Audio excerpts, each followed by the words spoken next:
Yo, what's going on guys, it's Cynical, and today for you guys we've got some saucy stuff to talk about, as Square Enix have literally just recently revealed some brand new images for the upcoming Kingdom Hearts 3 Remind DLC. This gives us some more insight and finally a view towards exactly what the premium menu is looking like, what the data greeting mode is looking like, as well as the new slideshow function. Finally, those sections that were sitting on the Japanese Kingdom Hearts 3 website towards all of these new additions have finally been updated with some images, as previously it just said coming soon, so yes, it's finally happened.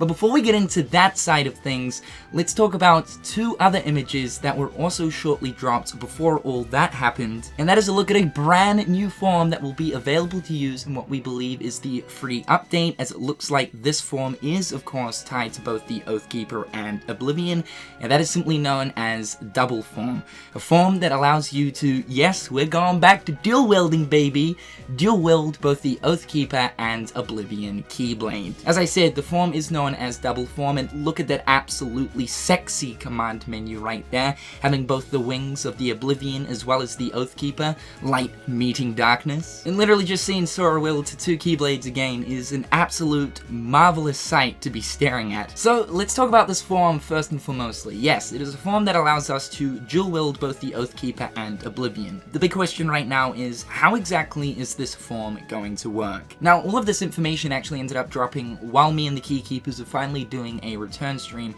and we did come up with a few ideas. Now, the very first one is that this will be the second phase of the Dark Form, which is the form that the Oblivion chucks you into, as well as the second phase of the Light Form, which is the form that Oath Keeper chucks you into. Because of the fact that there is no finish command over the commands menu whilst you're in Dark Form, insinuates the fact that there is a second stage to Dark Form. Now, we haven't yet seen the command menu of what is currently known as Light Form. That is currently a placeholder name we're using, but all things point towards Oathkeeper's form being known as that. But as I said, it looks like this Double Form will be the final stage of Dark Form as well as Light Form. Now, the other idea that we did come up with is that you might potentially need both Keyblades equipped on Sora in order to access Double Form. This is something that we haven't previously seen within Kingdom Hearts 3, as we've never seen a form that actually uses two separate different Keyblades. But that would actually be a really cool thing. However though,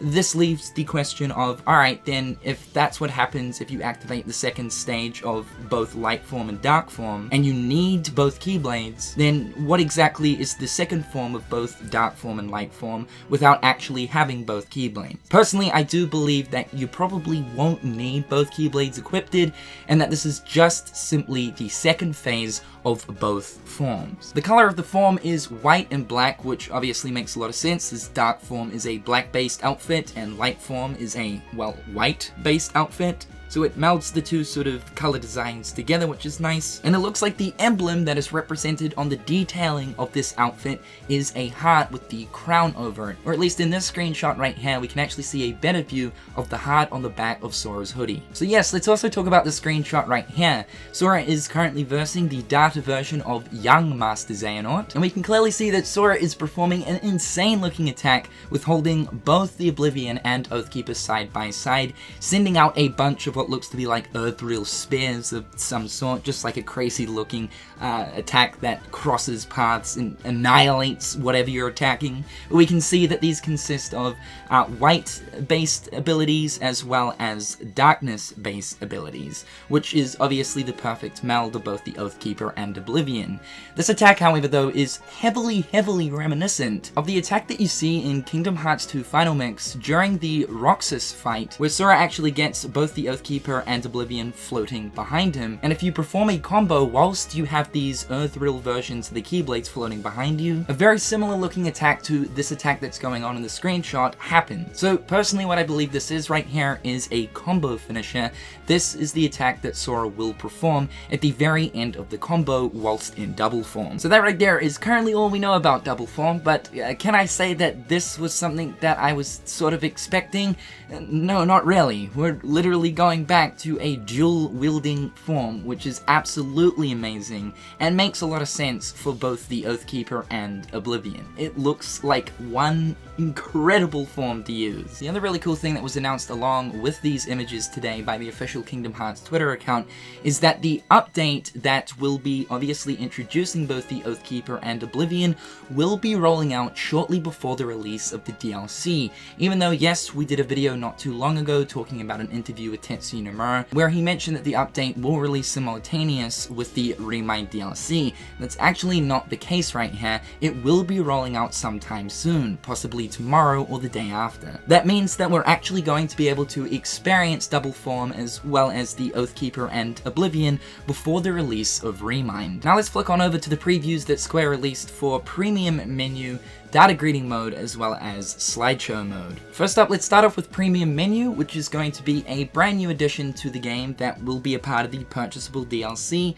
where you can change all sorts of different values to give yourself sort of challenge runs to a certain degree. Keep in mind that Premium Menu is broken up into two different things, Black Code as well as Fast Pass. At this stage right here, we're only seeing a preview for the Black Code portion of the Premium Menu, and also keeping in mind too, you will be able to access the Premium menu while you are also in game, meaning that you can change values and all sorts of other options on the go. Now, thanks to Key to Truth, we do have some translations here of some of the different options that you can change specifically within the Black Code portion. At this point, the options just seem like they are toggleable, which means that you either turn them on or off. So let's run through this. The very first option reads default status, next zero defense, next HP sleep, MP sleep, flow motion restrict, cure restrict, items restrict, links restrict, form changes restrict, and attraction restrict. And the final one, limit restrict. So as you guys can see, all of these options disable you from being able to utilize different mechanics while in game, to again give you a more challenging experience. The thing that is very interesting about this though is there is actually an achievement mode attached to this system, in which I'm guessing the more things that you disable and restrict yourself from using, the more amount of score and points you'll achieve. And in the end, you'll be given a rank. As you can see in this screenshot, the person got a rank K, as well as a little rank emblem with a total score. Again, Tetsuya Nomura did say that you can access these menus while in the game, so I guess for like different encounters, you can get different ranks for them depending on what you have disabled and enabled. This right here is the second screenshot that was attached to the Premium Menu previews. The first really cool thing to take away from this is it looks like Sora is using his improved version of the Magic Flash finisher, which this time around, from a previous screenshot we've seen, it looks to be even bigger, meaning that the radius will reach even further. The other thing to take away from this is just how many situation commands are all stacked up simultaneously. I'm guessing that specifically within the Fast Pass portion of the Premium Menu, you'll probably have the option to accelerate the rate in which you accumulate situation commands. Next up, let's take a look at the data greeting previews that we have received as well. So just in case you guys forgot, data greeting allows you to choose a location and create a custom set, inputting characters and all sorts of other cool, quirky objects to come up with your own creative custom photos. This is the very first image right here, showing us the menu of selecting the location in which you want your set to take place in.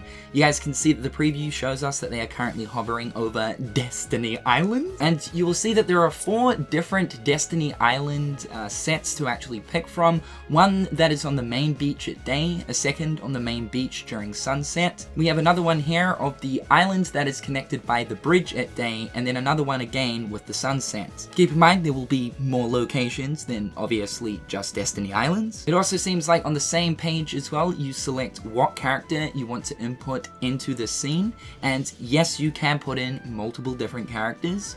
We have Riku, Sora, Kairi, Mickey, Naminé there, KH2 Sora, Riku before his hair was cut, Donald and Goofy, but you'll also notice we can press either L2 or R2 to what I'm guessing is to change page to a whole set of other characters. The next menu seems to take us to the objects page, where we can put in place a bunch of different objects, and in this preview we're clearly seeing right here Dream Eaters, so we can put in a bunch of different Dream Eaters into the set. Also up the top, it looks like we can press either left or right to go into different categories for each of the objects. You guys will see that in the preview picture of this image there is like a dessert desert sitting there. So from the seams, it looks like we're going to be able to place a lot of different cool stuff in our sets. Now, currently I don't have any translations for the information that is down the bottom right of the screen. You can see a 1 out of 25, 2 out of 25, and 0 out of 3, as well as an off. But one of those 25 things make me think that it must be the limit of objects that you can place in a set, which would definitely make sense. There's got to be a limit, otherwise you would end up overloading the game. What this gets me really pumped for though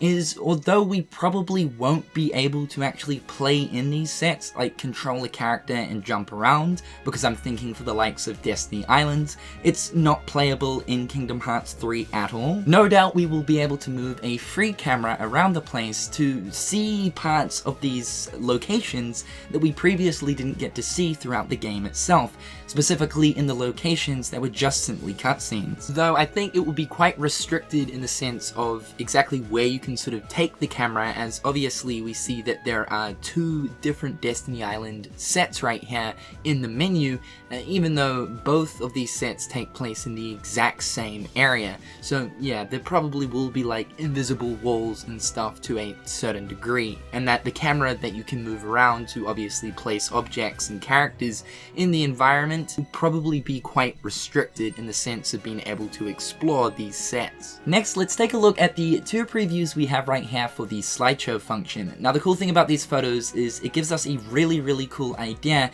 as to exactly what kind of creations and things we can do within the data greeting mode. The slideshow mode will be a function to put in a bunch of the photos and stuff you've created in data greeting and of course turn them into a slideshow. We can see some really cool creations on this very first preview right here of Sora on Destiny Islands, clearly dancing with a bunch of Dream Eaters also doing the same around him. And yes, this tells us that we are able to trigger certain different animations for the characters that we put in our sets. You can see a small little preview of Axel and what I believe to be is Shion standing outside of the mansion in Twilight Town. We have a large body scratching his head. Again, we're going to be able to activate different animations. Sora standing on Destiny Islands, and Sora surrounded by a bunch of flans. In the second preview right here, we can see Sora, Kairi, and Riku standing around that delicious looking dessert. The preview to the right is unfortunately half cut, but what we can see is Terra standing in the Land of Departure. We can see Riku standing outside the Gate of Radiant Garden, Aqua in the Realm of Darkness, Kairi and Axel, or of course Lee, going up against each other in what looks to be Corona. Though an interesting idea here is we do know that within Kingdom Hearts 3, both Kairi and Lee were in a forest type of environment for obviously their time capsule training, though I highly doubt that this is the area they're in. This is most likely Corona. And lastly, a scene of Aqua and what looks like Terra Xehanort going head to head in the courtyard area of Radiant Garden. There are some options that we can flick through for the slideshow mode, though the only one that I can sort of take away from, as they are obviously in Japanese, is the background music. It seems like you're going to be able to add all sorts of different Kingdom Hearts tracks to your slideshow while it's playing. So that right there is everything that Square Enix ended up dropping today for the upcoming update 1.07, as well as obviously the Remind DLC.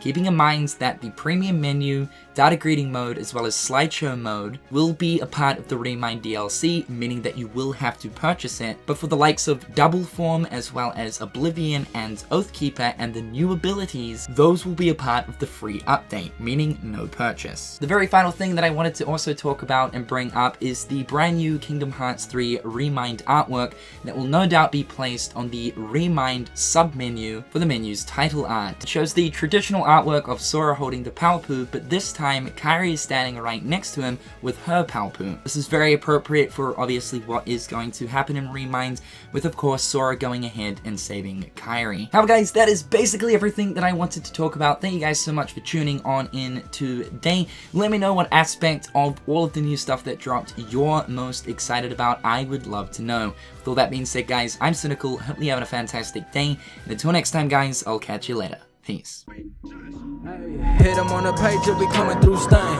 Gold in my mouth when you suckers be bluffing. Milk crate, gaming up your bitch though. Catch me in the back playing Super Nintendo.